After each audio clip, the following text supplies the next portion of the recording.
Kita masih bersama-sama dalam satu meja The Forum dan pada malam hari ini kita membahas gelombang ketiga pandemi COVID-19 di Indonesia. Prof. Agustin, apa yang harus dilakukan untuk membangun kebersamaan? Karena tentu tadi kita tidak bisa menangani sendiri dan ahli-ahli harus berkumpul bersama. Apa yang harus dilakukan, Prof? Ya, kebersamaan sangat penting, terutama membangun kebersamaan di kalangan atau di tengah-tengah masyarakat. Ya. Nah, untuk bisa bersama, untuk bisa memiliki pikiran, perilaku, dan sikap yang sama, maka pokok pangkalnya adalah pengetahuannya harus betul dulu. Jadi ini menjadi sangat penting untuk melakukan edukasi sehingga kemudian masyarakat memiliki pengetahuan yang benar mengenai apa yang sedang kita hadapi. Hoax harus dilawan. Nah, itulah yang harus kita hadapi bersama, membangun atau memperbaiki semua kesalahpahaman dan memberikan pengetahuan yang benar sambil membangun kemauan dan kesadaran pada masyarakat untuk melawan situasi yang sedang terjadi. Nah, ketika itu sudah terbentuk, maka yang kedua yang harus dilakukan adalah membantu masyarakat untuk mereka bisa mampu melakukan upaya yang bisa mereka lakukan untuk mencegah penularan dan lain-lainnya. Jadi memampukan masyarakat, memberikan bantuan, memberikan asistensi, memberikan pendampingan sehingga masyarakat menjadi mampu untuk melakukan sendiri apa yang bisa dilakukan dalam mencegah serta mengendalikan terjadinya wabah ini. Dari yang ketiga, silakan. Yang ketiga itu yang penting sekali adalah memberikan faktor pendorong, reinforcing factor. Jadi reinforcing factor itu bisa contoh, bisa teladan, bisa juga berupa peraturan-peraturan yang tegas yang kemudian bisa mengarahkan perilaku pada masyarakat itu sehingga kebersamaan itu terjadi, perilaku yang positif itu bisa terwujud. Demikian kira-kira. Oke, memampukan masyarakat. Faktor apa yang membuat masyarakat tidak bisa mampu atau tidak mampu dalam menangani COVID ini? Prof, ini sekaligus juga pernyataan penutup dari Prof. Agustin.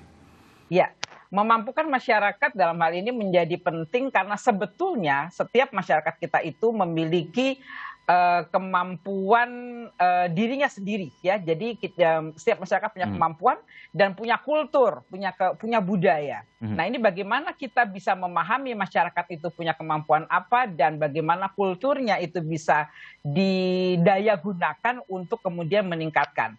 Nah, yang belum ada itu sangat berkaitan dengan hal-hal yang sifatnya teknis kedokteran dan kesehatan. Contoh misalnya, isolasi harus dilakukan. Nah, kan tapi masyarakat harus dikasih tahu isolasi itu bagaimana caranya. Bagaimana membangun atau mensupport keluarga yang sedang menjalankan isolasi. Itu teknis. Nah, ini yang harus dibantu, yang harus didampingi oleh seorang ahli yang memang memahami bagaimana isolasi berbasis masyarakat itu bisa dilakukan. Nah, ini pendampingan secara dekat dengan masyarakat itu menjadi sangat penting. Mas Rafando belajar dari pengalaman, terima kasih Prof. Agustin. Mas Rafando belajar dari pengalaman flu Spanyol dan pengalaman-pengalaman lain terhadap influenza yang Anda pelajari. Kemudian apa yang mesti dilakukan oleh pemerintah dan masyarakat agar kita betul-betul siap dan dalam mengendalikan pertambahan COVID-19 ini? Jadi virus itu kan akan terus bermutasi dan kemudian akan menciptakan epidemi maupun pandemi baru. Jadi umat manusia mesti akan menghadapi suatu saat nanti sesudah COVID-19 ini. Dan harapannya dengan apa yang sudah terjadi saat ini, mungkin kita bisa kemudian merekam gitu aspek-aspek historis untuk kemudian dituliskan supaya nanti mungkin untuk kedepannya itu bisa diteruskan gitu ke anak cucu atau generasi setelahnya. Dan selain itu juga saya melihat bagaimana pembelajaran dari flu Spanyol, flu Asia dan Hong Kong flu itu seperti kita itu memutar roda yang sama. Jadi sepertinya polanya serupa dan kemudian bagaimana keterlambatan penanganannya itu juga terjadi di setiap pandemi tersebut dan harapannya sih untuk kedepannya supaya mungkin bisa lebih aware dan lebih sigap lagi. Jadi kalau dari kasus flu Spanyol itu sendiri sebelum virus itu kemudian menyerang perkebunan pangkatan di Sumatera Utara pada Juni 1918 sebenarnya konsulat Belanda di Hong Kong dan Singapura itu sudah mengingatkan tentang bahaya virus ini dan kemungkinan akan menyerang Hindia Belanda pada saat itu. Tetapi kemudian dianggap bahwa ini tidak akan lebih berbahaya daripada flu Rusia yang terjadi di akhir abad 19. Iya. Jadi mungkin harapannya tidak terulang kembali gitu. Belajar dari masa lalu, apakah sudah menjadi bagian dari kebijakan yang dilakukan pemerintah untuk melakukan antisipasi? Mas Heri, ini sekaligus juga closing statement Anda.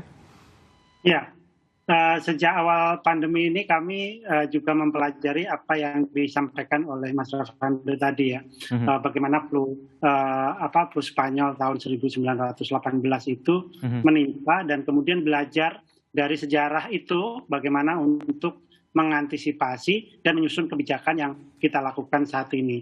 Dan memang waktu itu memang sama yang dilakukan oleh pemerintah Hindia Belanda adalah sebanyak mungkin melibatkan masyarakat melalui media-media yang relevan waktu itu ya, melalui pertunjukan wayang gitu ya, untuk mengedukasi mereka tentang bagaimana menghindari pagebluk gitu ya. Waktu itu pagebluk, kalau di Jawa disebut pagebluk, orang sudah tahu situasinya. Dan memang kemudian pelajaran besar yang kita ambil dari situ adalah perlunya kita itu bersatu dalam melawan pandemi ini.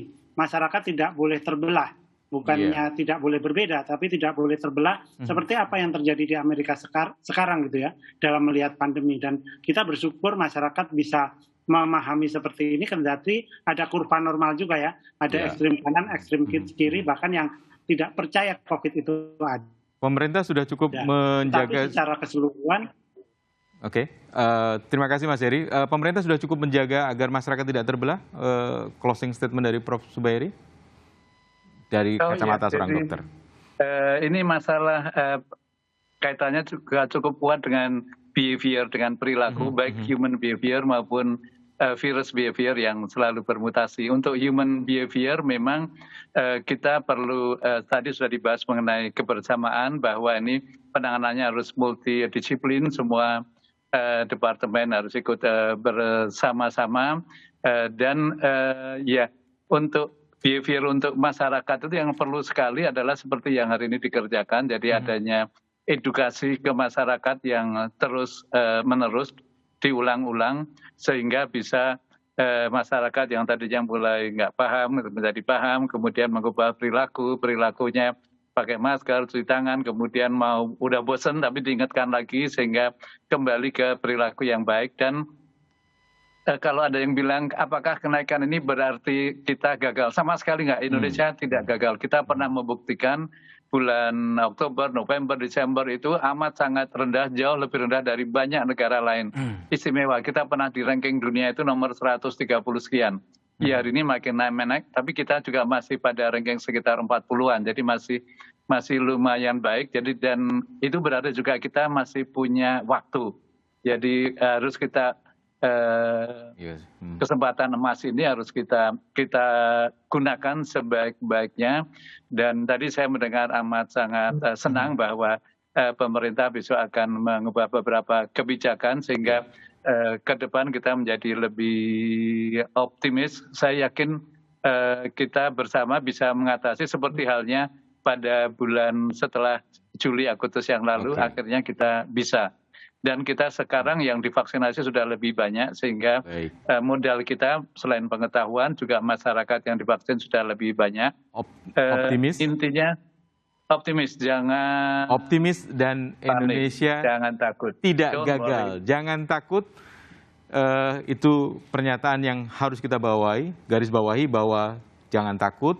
Indonesia tidak gagal, optimis, dan kebersamaan kita itu yang membuat kita mampu melewati masa-masa sulit ini. Terima kasih Prof. Zubairi Jurban, Ketua Satgas COVID-19 Ikatan Dokter Indonesia, Profesor Agustin Kusmayati, Dewan Pakar Ikatan Ahli Kesehatan Masyarakat Indonesia, Mas Heri Trianto, Ketua Bidang Komunikasi Publik Satgas COVID-19, dan Mas Rafando di Australia, sejarawan dan penulis buku Perang Melawan Influenza. Dan kita akan terus melakukan perang ini. Sejarah umat manusia diwarnai pandemi, ia akan terus menjadi tantangan bagi generasi kini dan masa mendatang. Virus, makhluk renik yang tak kasat mata, menguji daya nalar dan ilmu pengetahuan manusia. Sikap abai dan tidak percaya akan membuat virus ini terus berjaya, bermutasi tiada henti. Demikian Satu Meja The Forum malam ini. Tetap jaga protokol kesehatan dengan menggunakan masker, menjaga jarak, dan ikut program vaksinasi. Selamat malam dan terima kasih.